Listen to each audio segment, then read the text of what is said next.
everyone can get back on. Major technical difficulties here. I'm so sorry. The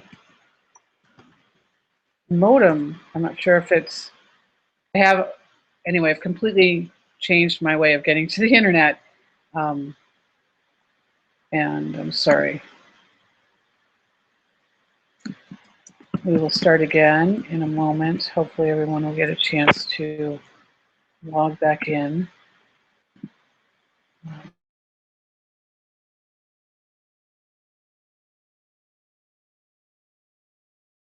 And got this sharing yet, so you can see my slides again.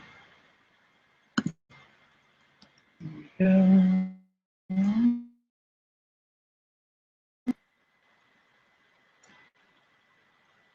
Not really seeing it. Okay, so we'll continue on, and I am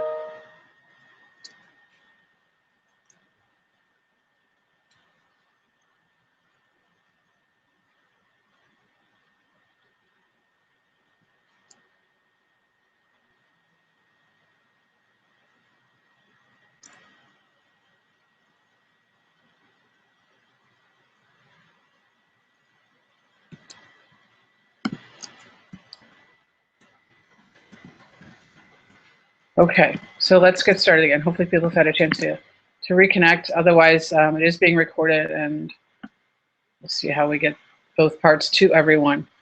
And my apologies, I severe internet issues, and they have been resolved. So, as I was saying about federal loans, so we have the Stafford student loans.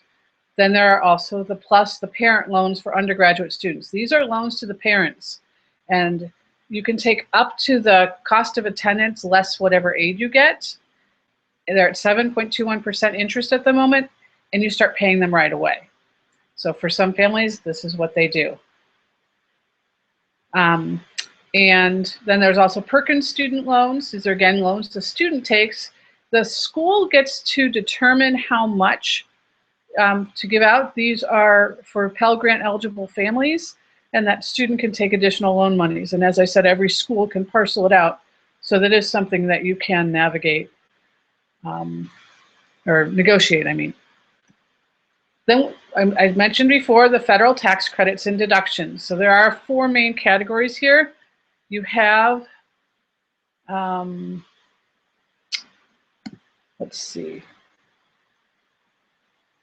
Try this again. I'm hearing that my screen sharing isn't working, so try to set it up again because I might be okay to look at, but usually you want to see my slides.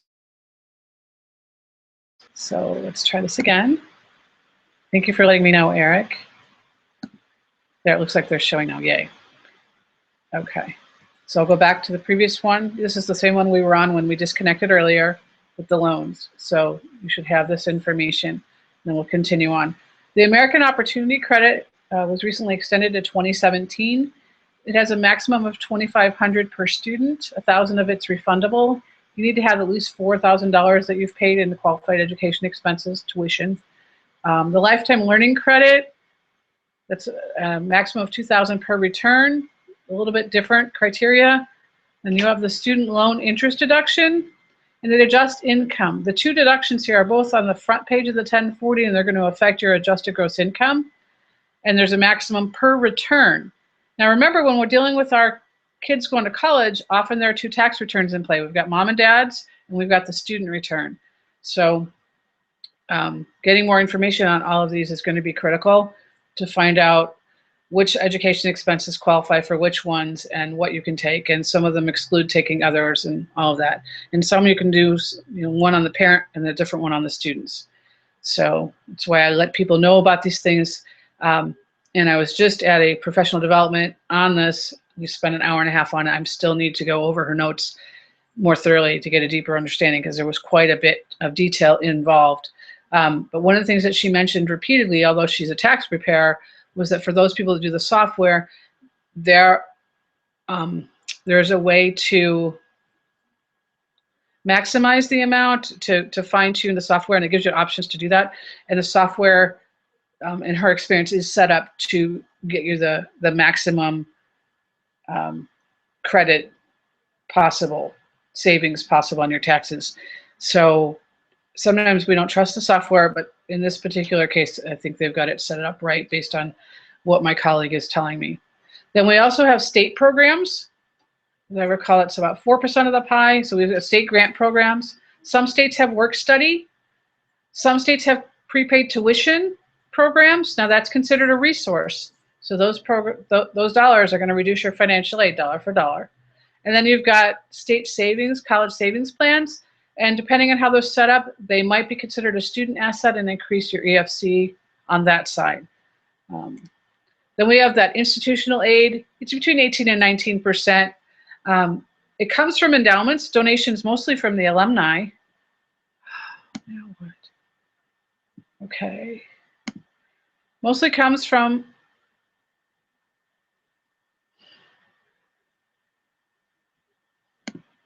alumni donations and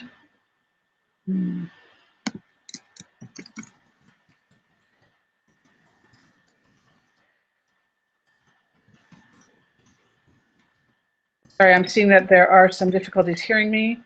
So I'm not seeing that there are, everything looks okay on this side, but I'm hearing that people can't hear me. I'm seeing that. I'm terribly sorry. I've used this platform before without difficulty, so I'm very happy that it's been so difficult tonight. I will get the list and I will email everyone a link to a similar presentation if I can't get this one to work properly, so you get the information. Okay. The schools sometimes will require also the CSS Profile form. I'll be talking about that later in the application section. And the data all has to line up. But the schools have 99% of the scholarship money. So it's important that when we go looking for schools, that we are looking for money. Okay. As I said, private scholarships, they're considered a resource, so they reduce our financial aid awards dollar for dollar, and it's only 1.5% of the pie. There are myriad private scholarships. They have various deadlines all over the place. They often require special efforts. And please don't pay for a scholarship search. I haven't heard of this scam in a while, but there used to be companies that would go around and try and get people to pay them for scholarships. And with Google and other things, FastWeb, College Board, there's ways that our kids can find them without paying anybody. So. All right, so let's get into how to apply for everything. Now, each college or university sets its own requirements and deadlines, okay? Every single school is going to have its own rules. That can be annoying, but it's what it is. And so when we have our senior in high school applying, we're gonna need to fill out all the paperwork for all the different schools that child's applying to. And then, after they're matriculated and they're out of school, then you just have to deal with that school. But every school sets its own, so we have to check all the different schools for their various requirements.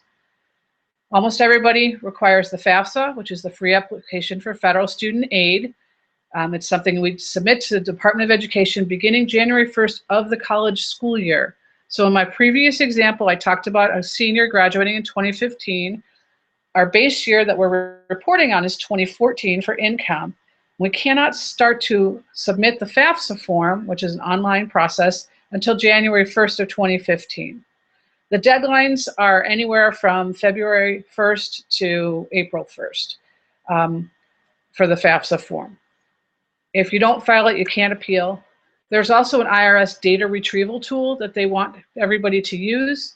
And the way that works is you e-file your taxes, and then somewhere between 3 weeks and forever later, the IRS processes it, and you can use the data retrieval tool to go from your FAFSA into the IRS database and pull your tax return information for both the parent and the student right into your FAFSA.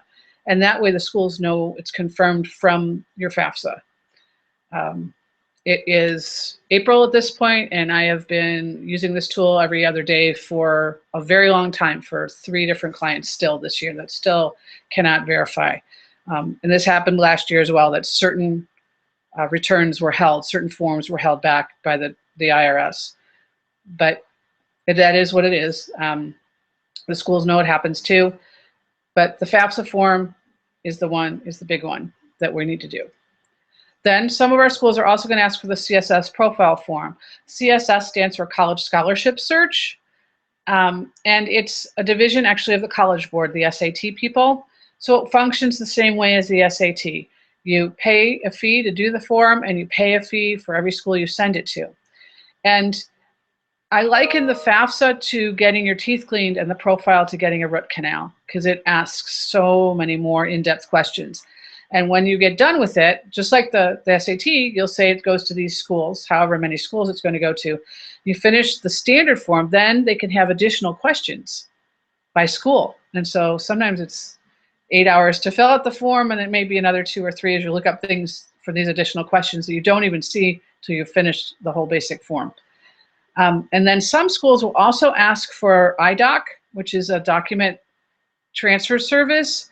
They'll give instructions after you file the FAFSA, and that's a way for you to upload your tax forms and them to get delivered to the schools, because some schools ask for that also. So like I said, every school is different. You can look up ahead of time who wants what and decide how much paperwork you want to do. Some people will choose their schools that way. Other people will not. And typically your top schools, your Ivy League schools, and your schools with deep pockets tend to use this form. The institutional methodology they use means that they create their own financial aid formula to get your EFC. It's usually very different. They usually do count the equity in your home. They do ask for and consider your retirement funds. They do look at your ages, because sometimes we can tap our retirement when our kids are in college. Sometimes we're too young to do that. And every school that uses the profile uses it a little bit differently. That's why I don't show their formula, because it's not available. It's not possible. And then some schools also have their own forms. Now there's a few schools that don't use the FAFSA, they only have their own forms. And then there are a few schools that use the FAFSA and sometimes also the profile, and they have their own forms, or they use the FAFSA and their own forms. So as I said at the very beginning, every school has its own rules. You need to go check the financial aid page on their website to see, once you've selected your schools, who wants what and when do they want it, so that you can get everything done and processed in time for them to get it. And your data has to be consistent everywhere. Okay, so that's for need-based aid, basically. And then we have families that are not going to qualify for need-based aid because their EFC is higher than the cost of attendance. But there are ways just to strategically reduce costs. There is non-need-based aid, both institutional and private, but the forms are still required. And most schools will not tell you or make it at all available to you whether or not they require the forms for merit aid. So what my colleagues and I all tell all of our clients to do is to file the forms, to file the FAFSA, file the other forms, so that their students are eligible, even if you're just fishing for merit aid. If you want your student to have some skin in the game and you're able to write a big check, but you want them to take some loans so that they are doing some things, if they're not working while they're at school, the federal loan programs require you to do the FAFSA. And then there are some schools, and they generally won't tell you this either, if they're one of them, that if you don't file the financial aid forms the first year, because maybe you don't need it the first year, they won't accept it later. So that can be difficult because sometimes things happen and our situation, circumstances change, and we then need help and we didn't before. So as annoying as it is, I do recommend that everyone complete the forms that the schools ask for during their senior year applying for freshman year. Non-need-based merit aid is a wondrous thing. Okay, 99% of the scholarships come from the schools themselves. Okay, the last 3 years are the only 3 that I actually started calculating the numbers. It just didn't occur to me to do that before that. 2013, the kids averaged over 100,000 each. This year, it's over 200,000 each. And I don't screen my students to only take kids that are going to do really well in getting scholarships from the schools. I don't at all. So, and this is merit aid, and it totally, completely independent of their family income. Okay, so I've had students that were very affluent get a lot of scholarship money because their parents didn't want to write a check either. They wanted to open another business or buy a franchise or do whatever they were going to do with that money. So this piece from the colleges is definitely something to go look for. Additionally, non-need-based funding strategies would include academic strategies. I'll get into some of those when I get to the student section. Tax scholarships, child tax capacity strategies, income shifting strategies, cash flow strategies, retirement strategies, and then grandparent or other relatives if they want to help, their strategies to fold that in various ways that can have different impacts tax-wise and financial aid-wise. So there are different things that can be done and a different approach that you can take if you're in a non-need-based situation, but you also don't want to write a check for the full amount. So the next thing we're going to talk about is admissions and scholarship strategies for the students. And these are going to directly impinge in many ways on money. So finish in 4 years. The national average, believe it or not, is 6 years to complete a bachelor's degree, and it's been 6 years for a while. So some ways to get done in 4. Define your college goals. Why are you going to college? Don't go to college because it's what you're supposed to do after high school. Go to college because you have a field you want to go into. You've got careers you've explored. There's a plan here. And high school is a time to develop that plan. Even if it's a rough plan, it's still a plan. You're not looking at the entirety of the liberal arts or the sciences or wide open. You have narrowed it down somewhat, and you may move around in a department or two that are related. But your courses are all going to count for that because they're all related. Versus, my switch from engineering to theology, guess how much of my engineering counted for theology? Right, absolutely none. And then visit campuses, find the right fit, because that's a huge piece. This is a place you're going to be immersed in. You're going to be living there and going to school there. You're going to be working there. You're going to be doing clubs and social events. You're going to be doing your religious life, whatever is going on in that world for you. The whole 9 yards is going to be on campus and in that community. And our school is very widely. So you may find that you want to do a certain course of study. You want a huge school, a little school? Do you want a school that has Socratic discussion type classes and lots of papers and reading, or big lecture classes and very impersonal until the upper grades? There's just so many different ways to do university in the United States. So what's the right fit for you? Honors college at a big university, there's just so many different ways to do it. I recommend that you avoid transferring if possible. Credits do not necessarily transfer from one school to another school, so you may end up repeating courses. Often transferring means you're going to add at least a year, okay, often. And sometimes even within the university. I went to Northwestern University, as I said, and I transferred from the College of Arts and Sciences as a chemistry major to the Technological Institute as an industrial engineering major. Happily, they were close enough that it didn't cost me extra time. But if I'd done it a term later, it would have cost me extra time. So you want to avoid transferring even within the university if you can. Avoid significant changes in your major. I already addressed that. But when you're flipping various big steps, just know that it's going to be extra time. And you want to choose your college or university carefully. One of the things that people don't tend to look for is the graduation rate. But some of our big, well-known universities have graduation rates that are pretty abysmal. 30%, 12%, the top drawer schools are all 80, 90%. Okay, but there's a lot of well-known universities that don't have very good graduation rates. So you really want to narrow that down. Why? What's going on? Is there a systemic problem? Is it certain majors? What would it be like in the major and the college and the focus that my student has? Are those kids getting through? So you want to see what the stumbling block is so that you're not setting yourself up and going, oh no, now we're here and it's going to be 5 because everything's impacted, which means it's overcrowded and I can't get my classes. Well, that's a lot more expensive to go 5 years than 4, 6 years than 4, 7 years than 4. Because the average is 6, which means we got a lot of kids who are finishing in longer than 6 years. So that's the first thing.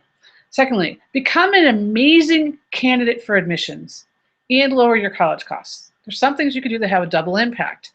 Dual enrollment, which is taking college classes while you're in high school. In some states, tuition is covered at the college while you're still a high school student. At 82% of high schools in the country, this is available. That's 2 million students per year. And the studies have shown that the kids who do this in high school, they have higher college GPAs. Okay, the fact that it is so available means that your top tier students are doing this. So your competition is doing this. So if you're able to do it and you have an area of study that you're good at, look at doing it. It makes sense. And a lot of those will then transfer. You still apply as a freshman, and after you have decided that yes, you're going to go, you make your commitment to go into a certain school, then they pass your information on to the registrar and all the credits start lining up, and you may end up coming in as a first-year student who's got sophomore standing. That happens. AP and IB courses. IB is International Baccalaureate, AP Advanced Placement. 69% of high school students take these courses. That's 3.5 million students. They didn't separate out to tell how many take the AP exams, but you don't have to take an AP course to take the AP exam. Okay, these are both offered by the College Board. IB is different, and there are IB exams that go with the IB courses.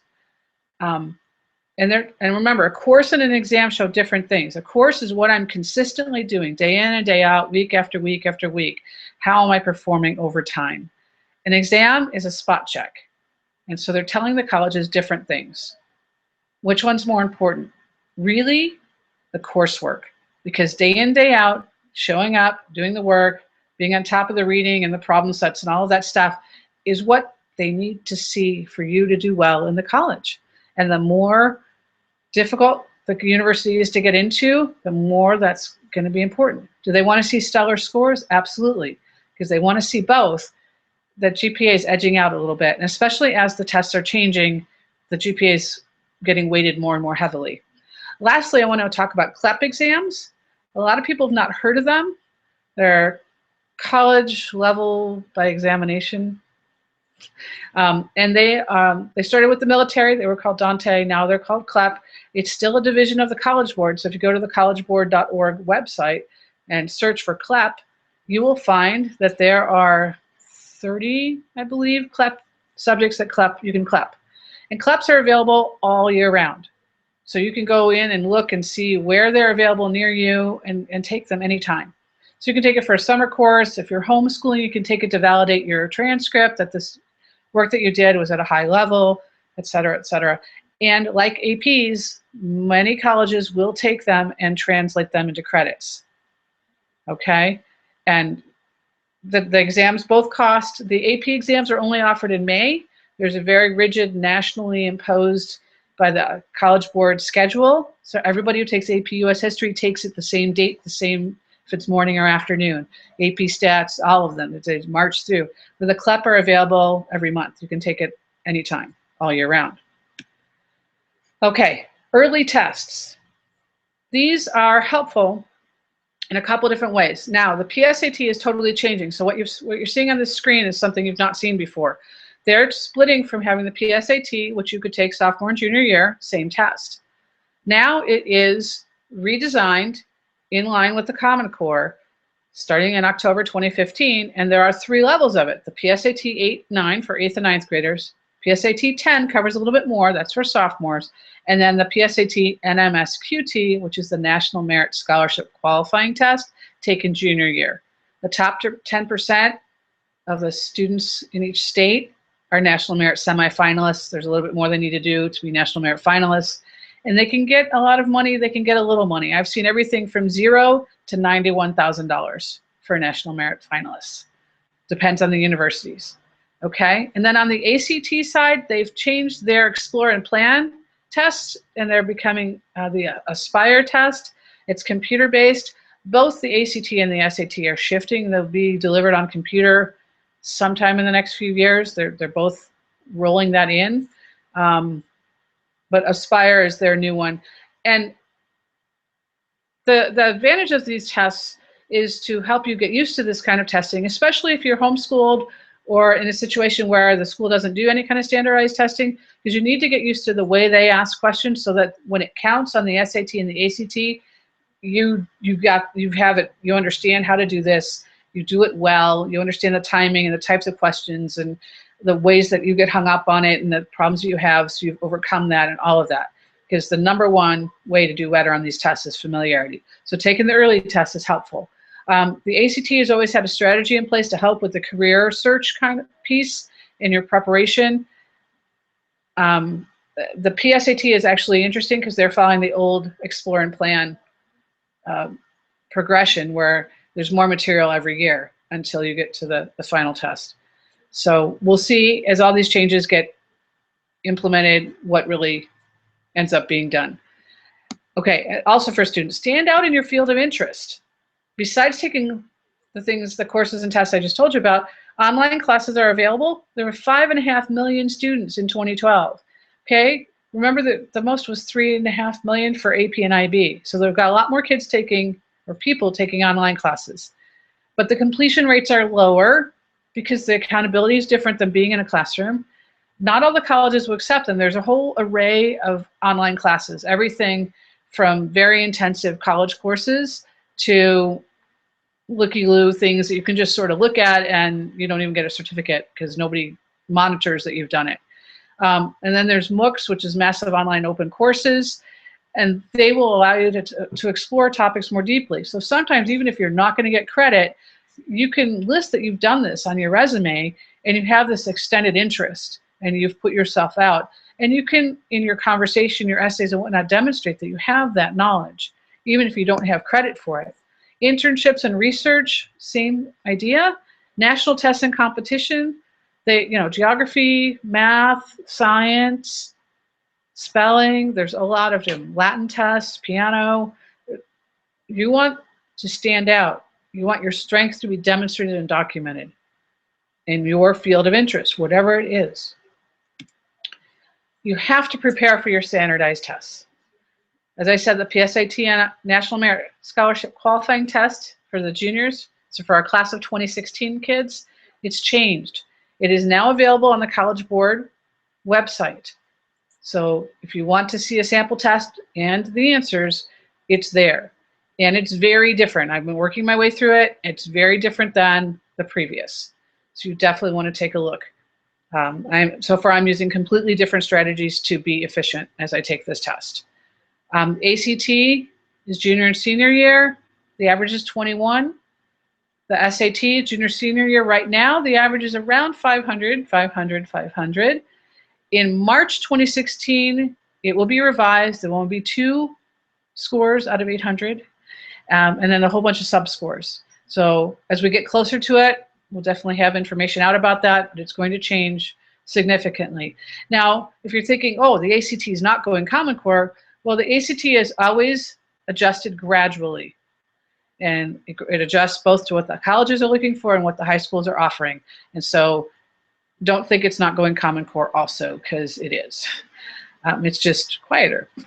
And for those of us who are not good at testing or are very unsettled by all the changes in the testing going on, there are 800 test optional colleges and universities in the country, and that number has been steadily growing. So you'll want to take a look at that if that's a way, if you have different ways you want to demonstrate your strengths to the colleges and universities. Let's take a little bit of a chance to look at the SAT, ACT, and the SAT subject tests. So right now, the SAT is lighter on science and trig, and there's a writing section. It only goes through Algebra 2, okay? So it's got critical reading, it's got math through Algebra 2, and a writing section. Has an essay. The scores are 800 for critical reading, 800 for math, and 800 for writing. That's how they are from now through January of 2016. The ACT, you get a composite score. It has 4 sections. It includes a section on scientific reasoning. It includes trig and pre-calculus in the math section. The language section is heavier on basic grammar.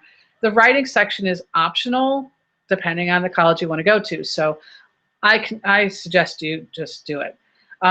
Starting this spring, they're shifted to computer-based. including some optional things, virtual tasks and things like that, more practical knowledge. Both companies are testing how they test people. The SAT is also going to go on computer. The Common Core tests are going to be on the computer. So a lot of things are shifting. And if you're kind of smacking your head and going, oh no, well, I took the GRE last October and it's on the computer too. So that's the one, it's basically the SAT on steroids for graduate school. And it's already completely computerized. So the nice thing is when you get done with it, you see your score right away, except for your essay score. The not nice thing is trying to deal with difficult passages when you can't write and do math, when you can't, you can scribble on notes, but you're not writing on your test paper anymore. And then the SAT subject tests are also on here in blue. There are 20 of them offered in 5 different areas. Depending on the admissions requirements, some schools require 2 or 3, some schools don't require any. If we're homeschooled, having AP and subject tests, in addition to the SAT and ACT college courses, all demonstrate our strengths, because the colleges have to individually evaluate our transcript because they don't know what kind of courses we've had. Test prep is not optional. So those of you who think that getting a good night's sleep is a good way to do testing, that's no longer the case. It's way too competitive. Sorry to say it. It's most effective to take practice tests. That's the #1 by research. So that's the most effective way to prep. And then hone your skills is #2. So we've got a number of ways we can prepare. We can get a tutor. We can have a live tutor, a virtual tutor, or an online course. We can do group classes, either live or online, or we can study on our own with a book. For some people, going to a group class, be it live or online, with a specific time, it marches them through. That's what they need to do. But the group class is going to go through the basics for everyone, and they're not going to be able to specialize. If you're really good at math, you're going to have to go through everything like everybody else and not have extra time to work on the reading that you need to maybe work on to get your scores to be also excellent in that area. Tutors are much more expensive, be they live or virtual. Virtual just means they're not at the same place as you are, but you guys are at the same time. And then there are also online courses that are tutor-based, like ePrep. I really like ePrep. I'm an affiliate of ePrep and offer 20% off of all of their courses. And their model combines these two, which is why I really like it. You take a test, you upload your scores, then they have video tutorials that focus on the areas you were weak on. Depending on which course you take, they have additional tests you take as you go through your course preparing for your test day. So go ahead and check that out, eprep.com. And there are free things you can do. And you can always drop me an email if you want your student to take a complete ACT or SAT for practice. There's no fee for the practice tests. I can get that set up for them. And then they get a chance to watch the video tutorials, which go with the questions that they had on the practice test. Okay, additional things. Develop and demonstrate leadership. Be a founder of something. Don't just be the president, be a founder of something. Be a leader.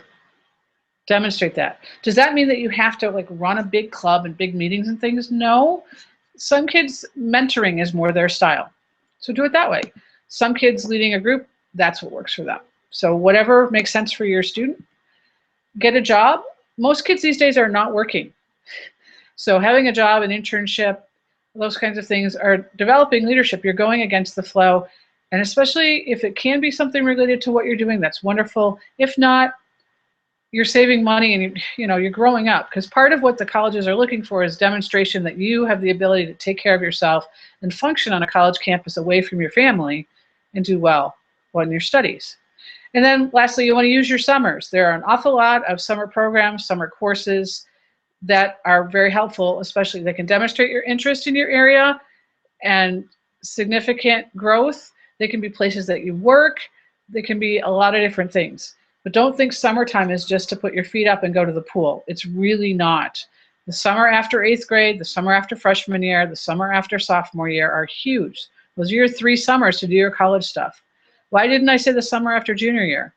Well, because application season starts July 1st, between junior and senior year. So sometimes you can do something with that summer, and other times you're doing last-minute campus visits and you're writing your applications. So it depends on who you are and what you're doing. Lastly, you want to write memorable application essays. UC Santa Barbara application readers take an average of 7 minutes for the whole application. Overall, readers spent 2.5 to 15 minutes per application. That's not very long. So you definitely want to stand out in all of the things that they're going to be bullet items of your scores and your accomplishments, and you want to have an essay that really is memorable. So you need to have some coaching, understand what to write, how to present yourself, what's really being asked by those prompts, so that your essay just jumps out of the page and says, yep, I'm the right kind of student for this kind of school to do this kind of program. Here I am. Let's go do this thing. So they get that, and it shows your personality. You're not brash. You are who you are. So let's look at college selection, because it's another important thing, as I mentioned previously. So there are ways to lower costs, right fit for students. We've got to look at programs and majors, the atmosphere on campus, the learning styles and the opportunities. We have everything, even in engineering, which is pretty much lockstep. You go to most schools' engineering majors, and you can pull up a PDF giving you the 4-year plan for every student in that major, when there's 2 electives and everything else is marched through it. At the same time, we have engineering schools where it's all hands-on, project-based. So even in engineering, which is probably our most rigorous, tightly knotted down major, we still have opportunities to do things different ways. It's even more so in humanities, liberal arts, other fields. And then career connections. How is the school working to get people jobs, to help their alumni, when you graduate, get work? And then right fit for your budget. We're looking at both need-based financial aid and our scholarships. What are the opportunities at the school? How much need do they meet? We talked about our need before being the difference between the cost of attendance and our family contribution. Not all schools meet all of that with aid. Some of them just say take a big loan. Some meet half, some meet 3/4, some meet the whole thing. So we want to look for that. And then scholarship opportunities. Some schools have deep pockets and a lot of things in the areas your student's good at, and others don't, because they emphasize other areas or they just don't have it right now. So putting it all together to get the college selection piece, this is huge. This is where I spend most of my time, and this is where the big dollars come from, frankly, this piece right here. Lowering our costs. One of the things to look at, this website at the top here, I know it's kind of long, idealist.org/info/grad education/resources/financing/leveraging #chart. There are regional exchanges or programs to offer tuition reductions to students in areas. So I listed the states for these 4 different regional programs, these student exchange programs. So that means if I live in Illinois and I go to a Wisconsin school, or if I live in California and I go to school in Nevada or Oregon, or if I live in West Virginia and I go to school in Maryland, I'm going to get 150% of in-state tuition. That can be as much as $10,000 that we're saving every year.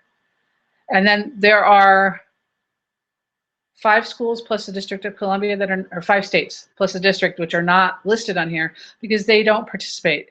But some of them have reciprocal or reciprocity programs. So for your state, you want to look up these various exchanges, common market, whatever you want to call these, as well as the reciprocity, to see what are the opportunities for saving on tuition, lowering your costs. We already talked about taking college courses as a high school person, taking CLEP and AP, which can give college credit. Here's another way to reduce your costs. Okay, so we want to put everything into play.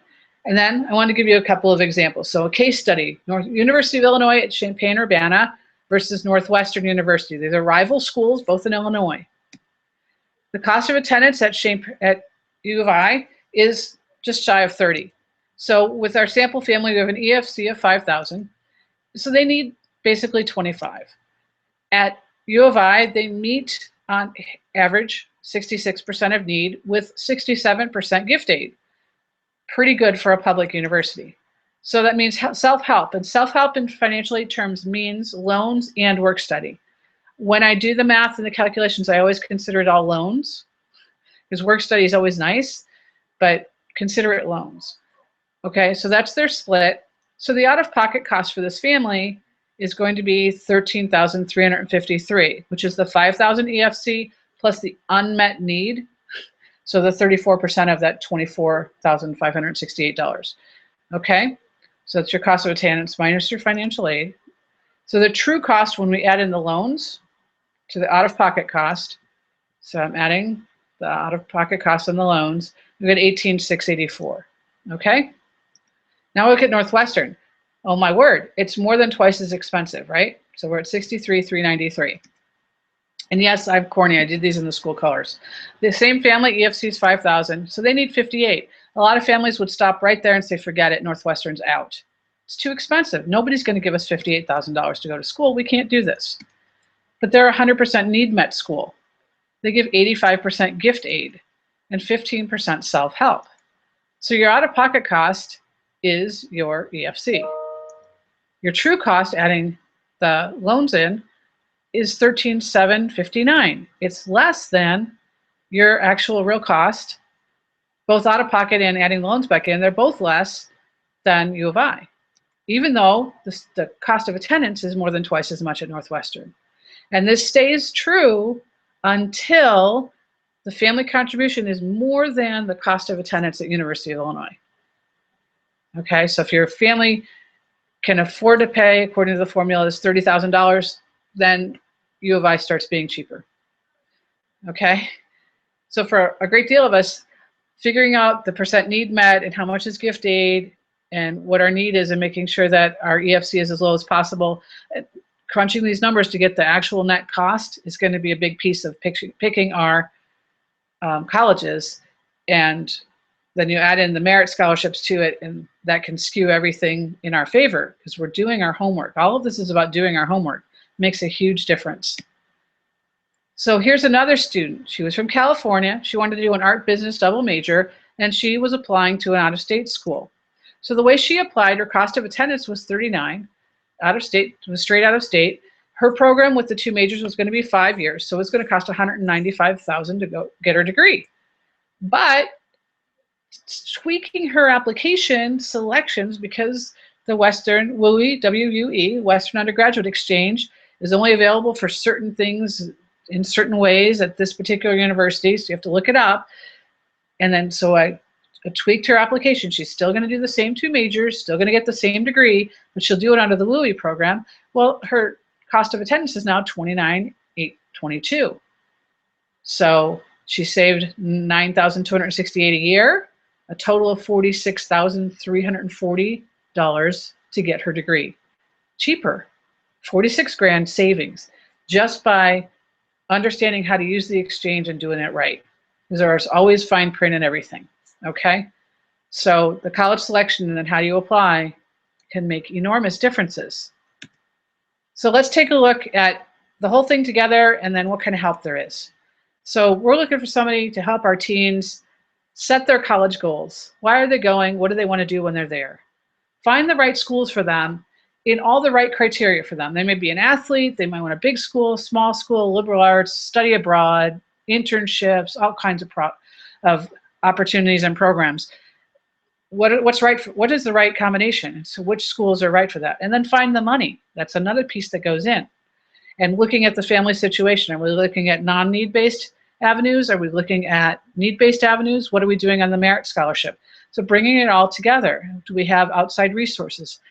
Put the whole thing together so that we have the optimal situation for the student and the family both. And then we need somebody who can guide the students through the applications.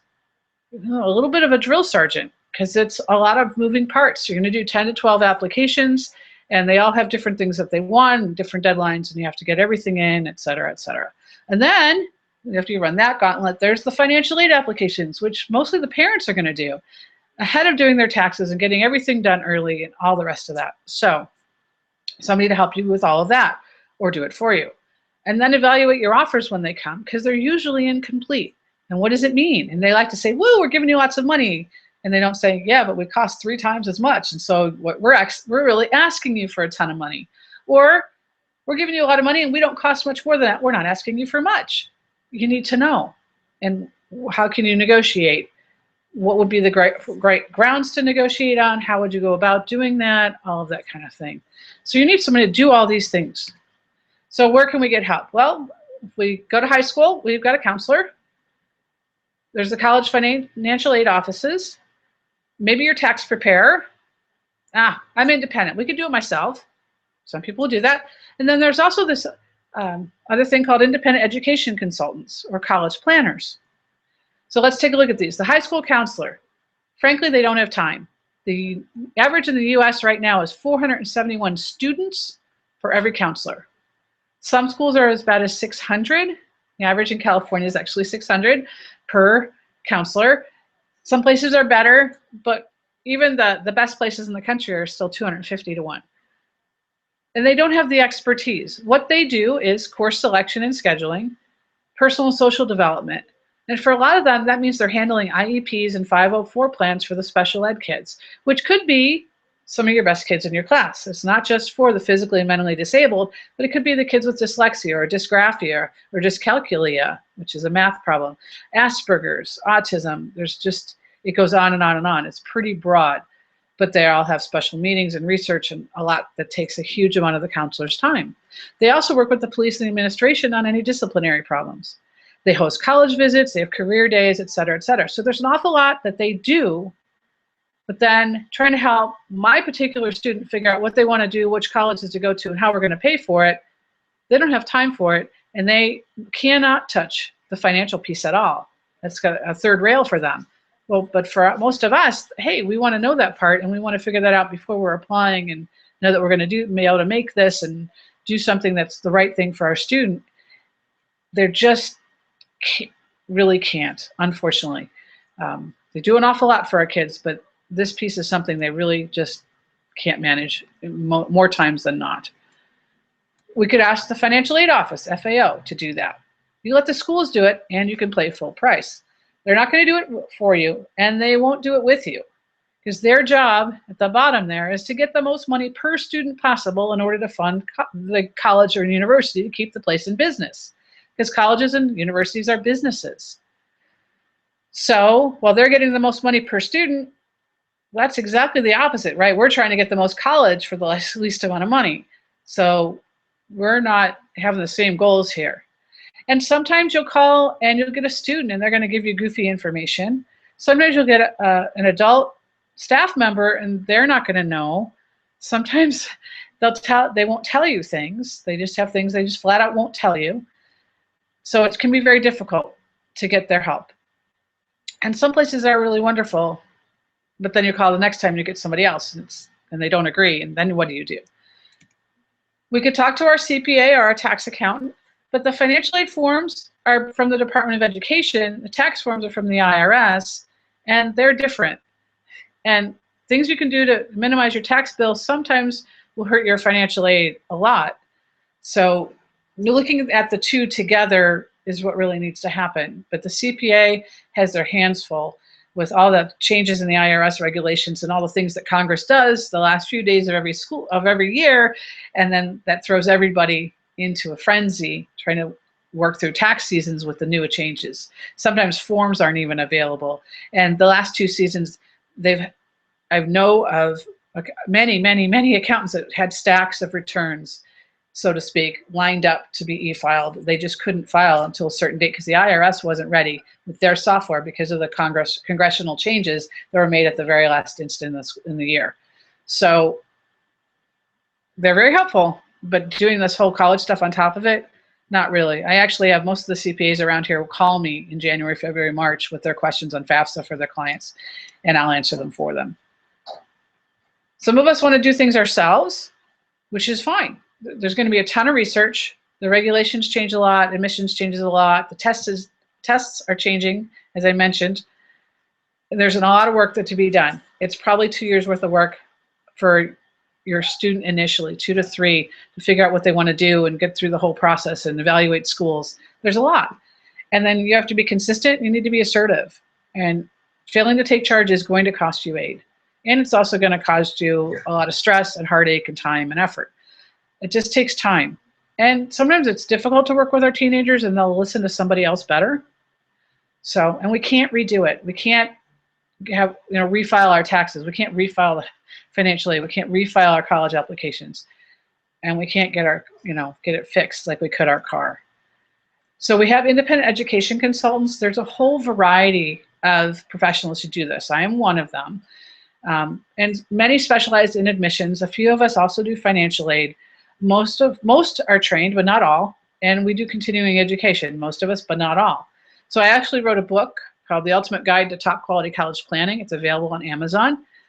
When I go through, it's a parent guide for getting an independent education consultant, and what kinds they are, what kind of training they have, what sort of offerings they have, the pluses and minuses of various kinds. There's a whole national organization that's really life insurance agents cloaked as financial advisors for college, and how much people charge. I just go through it all. It's really for parents so that they have an idea of, hey, I want to shop for this person to work with us, and I'm not sure who's out there and what their credentials are and all of that. So that's what that's for, and that's on Amazon, as I said.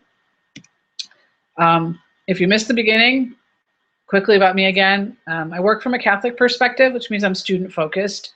I wrote The Ultimate Guide to Top Quality College Planning, which I just mentioned. I speak to my peers, professionals, speak to homeschoolers. I've been doing this since 2004. I work with families all over the country. I have an engineering degree from Northwestern, a theology degree from Steubenville.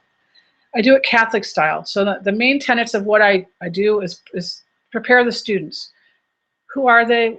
What's their place in this world? How are they going to be best able to be an adult? What's the right environment for them? Who are they really? And let that voice come out. It's not my voice, it's not the parent's voice, it's the student and who they are, and helping them develop and mature so that they can be leaders and strong in the ways that they are gifted at to go do those things that they are meant to do. Figuring out the college selection piece so that it's smart in all the ways that I described in this webinar. And getting the funding, because if we can have the best student in the world and no money, that doesn't work. And we can have a pile of money and a student that's not ready, that doesn't work either. So I put it all together, and that's what I call college success. But I'm very focused on the student.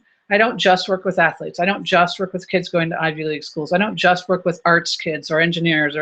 I work with the families that come to me. And I've had kids that have gone to community college, and I've had kids that have gone to Ivy League. It's the whole spectrum, and I'm very focused on each student and what is the best situation for them and their family. So, and I've had good results. As I mentioned previously, my class of 2013 students got an average of over $100,000 in merit scholarships. Last year, they were offered just over $133,000. This year, they've been offered over $203,000 on average each. So that's wonderful. I'm really, really pleased for them. So I have two different ways that you can work with me. I have one-on-one student prep services. Doesn't matter where you live. We can start freshman year, sophomore year, junior year. If I have any spots left senior year, but it's going to cost a lot more. And we work through student development, career search, funding and financial aid, evaluation and guidance, things we can change before that first base year so we don't have any tax events that the schools can pick up on, all that kind of thing. Major and college selection, application prep. I walk the kids through the whole process. Financial aid application filing, I actually do those for my client families, and then helping evaluate the awards and help make that final decision. I don't make the decision, the family makes the decision, but I make sure you have all the information that you need. If you're interested, please sign up for a consultation through my website, CelticCollegeConsultants.com, and we will meet and talk about it further, talk about your situation. I'll do a kind of a college prep review of where you're at, and we can talk a little bit more. But I want to meet you. You want to talk to me, kind of make sure we've got rapport with the student, because it may be that doing this sort of thing is the right thing, but I'm not the right person. So we want to make sure that. So on the homepage of my website, there's a place to sign up for a consultation. And then I also have taken this college success program that I've created that I've been using for 10 years and getting these wonderful results from, and I made online courses. So I have a course for freshmen and sophomores. It's the same course. You can go through it twice. It really works well when you do that. And that's focused on the career and the college search, creating the resume, developing themselves as a student, managing their time, setting goals, all that sort of thing that you really need to have a good foundation. The junior course, we're focused on refining our college search, testing, of course, because it's the year to take all the testing, picking our schools, making that final school list. Again, student development. By this point, they should be doing leadership. And then senior course, which actually starts in June every year, and that's the application preparation process. So finalizing our schools and what are all the application requirements, walking the student through the applications, and then doing the financial aid, walking the parents through the financial aid forms as well, and all of it. So that goes from June to April. The way that it works is you get a year's access to the online courses. Every month I send you an email prodding you and reminding you, hey, it's time to watch the next one, and this is what we're up to this month. And then you also get my college prep toolkit, which includes the timeline, the 4-year timeline of what to do when. So it's a roadmap. How to make a personal achievements resume, what that is. A resume for your college applications is very different than a job resume. And students don't know how to do it. And it's very formative and helpful to them to figure out in the early years what they want to do, what kind of resume they want to put on, and they realize what they're putting together and they're presenting themselves. It also builds their confidence. I also have an ACT, SAT essay guide of how to write the essays for those tests, campus visit guide of how to set up a campus visit, questions to ask, who to talk to, and a place to record all of that information so that you don't walk away from your second or third campus on a string of visits going, which one was that person at? Because you don't remember. They all start blurring together. So it's a way that you can store that information and you have an idea of what to ask. Some people take it right into those various meetings with the dean or the professors or the students, and they'll jot notes. Other people will jot the notes afterwards. And it's a way to keep contact information too. Oh yeah, Professor Jones, he was at that school, and Professor Smith, she was over there. But walking you through, and how to set it up ahead of time. That's at the beginning. And then, of course, the college selection guide. How do we figure this out? Which ones to pick? So I have a guide to explain how to do that. So all of that's included. It's $696 for each course. You have a year's access. And on my website, there's a place for services, and you can see the online program. It gives a more detailed description of what's in each year's course, and then a link to the order form so that you can register and get yourself started. And you can go ahead and sign up for like the senior course ahead of time, and we'll get you started in June. Let's see if I can see if there are any questions. I had trouble with the little window over here, but let me see if I can get it to scroll. It's not really scrolling for me. Why not?